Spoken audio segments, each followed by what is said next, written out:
Los pájaros de ruana y sombrero, los ejecutores y asalariados de la empresa del crimen. Por José Pablo Suárez y David Restrepo. ¿Está bien? Sí, ¿qué pasó? ¿Qué hace? ¿Por qué está tapándose con una ruana? Pues no sé, tenía sueño y cogí la ruana y el sombrero y me lo puse. Pero eso no se usa para eso. ¿Cómo que no? La ruana se usa para todo. No sabía que en Nopsa, Boyacá la usan desde para arriar ganado hasta para enfriar cervezas. No le puedo creer. De verdad, los boyacenses piensan que si cogen la ruana y la mojan y luego le ponen las cervezas adentro, actúa como una especie de nevera. Locos, pero más locos de creerles, en serio. ¿Cómo creer? Pero pues lo que le dije. Eso no está hecho para eso. ¿Usted qué sabe? Al menos sabe dónde la hicieron. Pues, yo había oído una teoría hace mucho que la ruana se creó en un pueblo en Francia, llamado Rouen. Este pueblo, pues, o sea, era reconocido gracias a sus paños, muy finos. Y la gente de este pueblo lo que hacía era cortar los paños en rectángulos, y esos rectángulos le abrían un hueco en la mitad. Pues el famoso hueco de la ruana, para meter la cabeza. Y pues ahí ya quedaba la ruana, pero pues no sé si sea verdad o una teoría falsa. No sé, yo había oído otra teoría que era de que los conquistadores del sur, como Chile y Perú, pues la habían traído con sus conquistas y se había quedado acá. Pues también puede ser verdad, es que uno nunca sabe. Son dos teorías. Es verdad. Pues, pero bueno, pues ni idea. ¿Qué hay? ¿El sombrero qué? ¿Eso? ¿De dónde salió? ¿Por qué salió? Pues no sé, el sombrero era originalmente utilizado por los trabajadores para protegerse del sol, pero ahora ya es más como la identidad de los boyacenses. El sombrero y la ruana es como lo que identifica a los boyacenses en el resto del país. Bueno, y pues, yo creo que yo había oído en algún momento algo que la ruana y el sombrero se relacionaban con la política. Yo había oído algo, creo que con los perros. No, los perros no. Las águilas. Ah, no, los pájaros y el cóndor. ¿Qué? ¿Cómo? ¿Cuándo?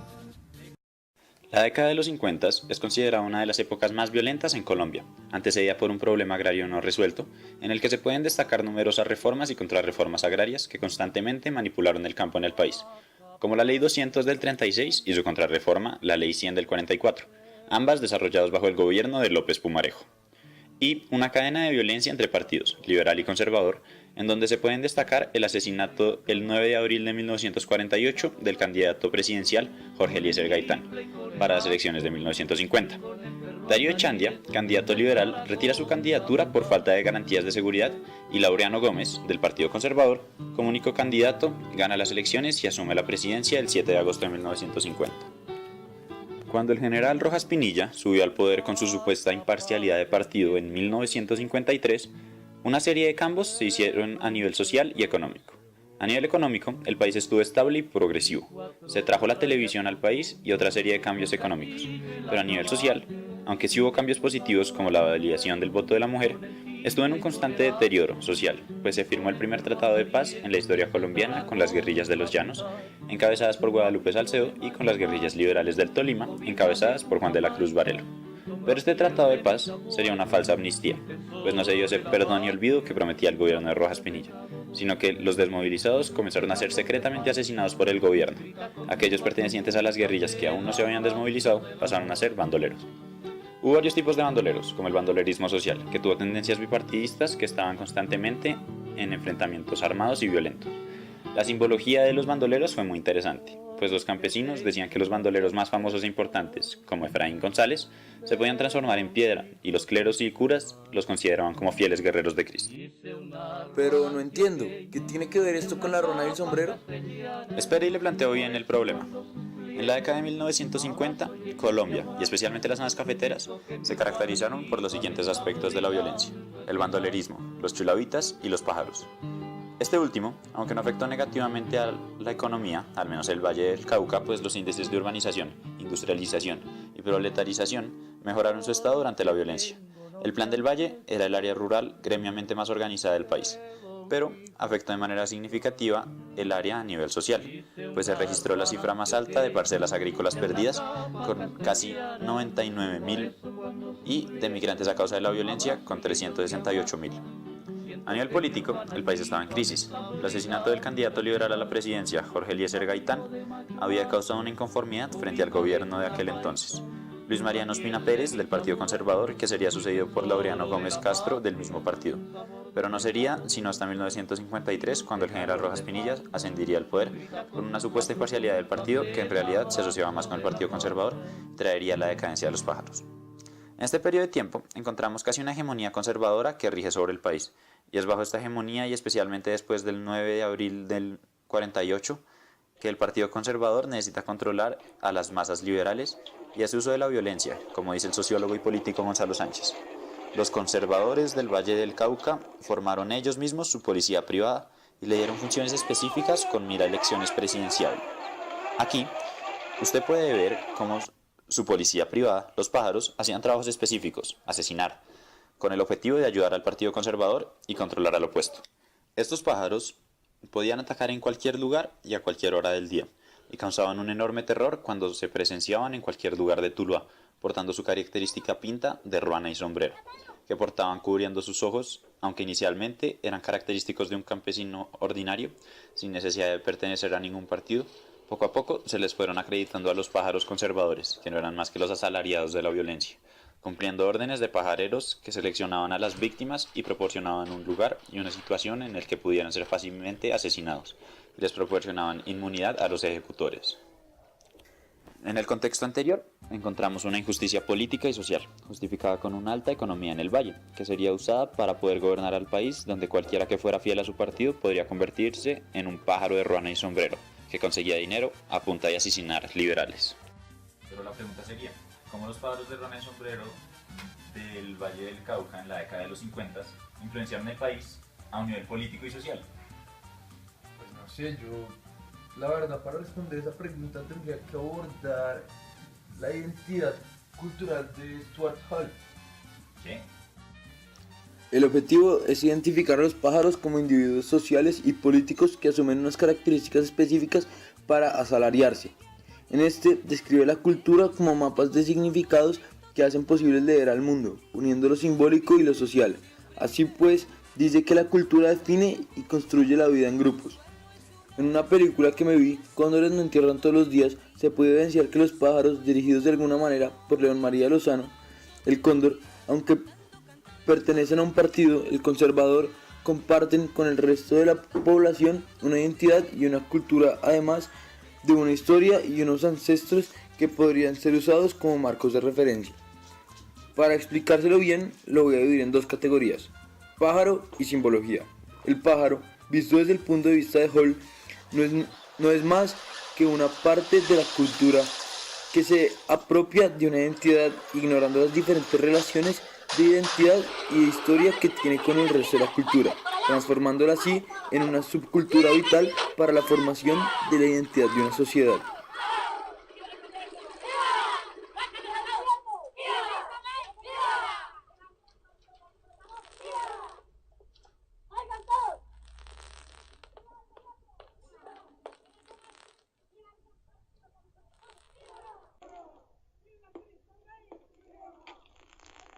¿Usted trajo toda esa gente, don León María? ¿Qué es lo que quieren? ¿Por qué disparan? Pues mire una cosa, alcalde. Usted tiene encerrada a la gente que no es. Aquí todos los presos son por delitos comunes.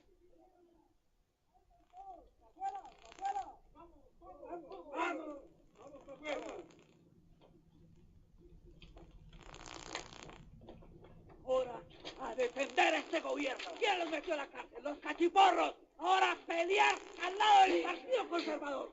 ¡Viva don León María Lozano! ¡Viva! ¡Viva Cristo Rey! ¡Viva! ¡Viva este gobierno! ¡Viva! ¡Viva! Todos a luchar al lado de don León María Lozano. ¡Viva León! El único delito que cuenta es estar contra el gobierno, alcalde. Lo demás son pendejadas. En este pueblo hay muchos enemigos nuestros. Usted debería ser el primero en ayudarnos a acabar con él. ¿Acabar con quiénes? Su liberales. ¿Los liberales? Pues sí, aquí hay muchos liberales. Yo los conozco bien. Pero puedo responderle de que todos son buena gente. Recuerde el 9 de abril, alcalde. La segunda categoría es la simbología. En esta se pueden identificar numerosos elementos analizados como el cóndor y la ruana y el sombrero. El cóndor no es más que una referencia a lo que podría ser el más grande de los pájaros.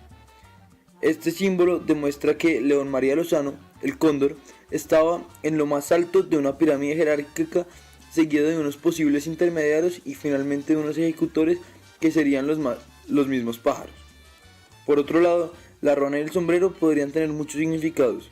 Comenzando por lo ya dicho, la ruana y el sombrero era la vestimenta del campesinado común en la zona andina de Colombia, por lo que este podría representar que, aunque no lo pareciera en primera instancia, los pájaros estaban haciendo una labor a favor del país antes de perjudicar al mismo.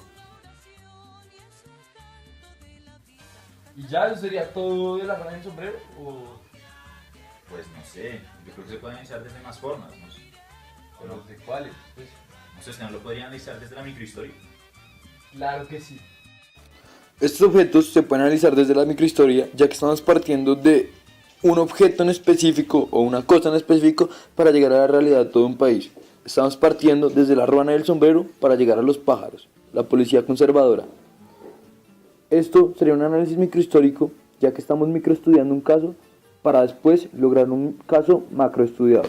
Bueno, ya sabiendo todo esto me di cuenta que la rana y el sombrero no son una simple prenda de moda o una simple prenda de vestir del campesinado colombiano.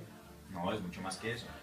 Además de ser la identidad del campesino y del boyacense colombiano, la rana y el sombrero son un objeto histórico que tiene toda una simbología por detrás y además de eso representa parte de la historia de nuestro país. Sí, ¿quién se iba a imaginar eso? Que dos simples objetos, como usted los dijo, como usted los llamó, iban a ser gran parte de la historia de este gran país. Sí, es mucho más de lo que parece. En serio, me va a empezar a ir al trabajo así, con rana y sombrero. Uy, pero con su rana y su sombrero. Me los puede volver y yo. ¿Puedo seguir durmiendo? Es verdad.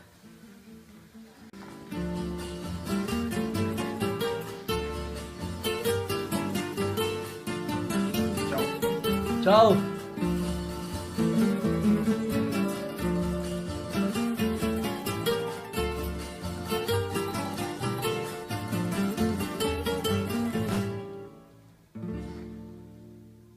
Pero la pregunta sería... ¿Qué poco hace soltar su voz?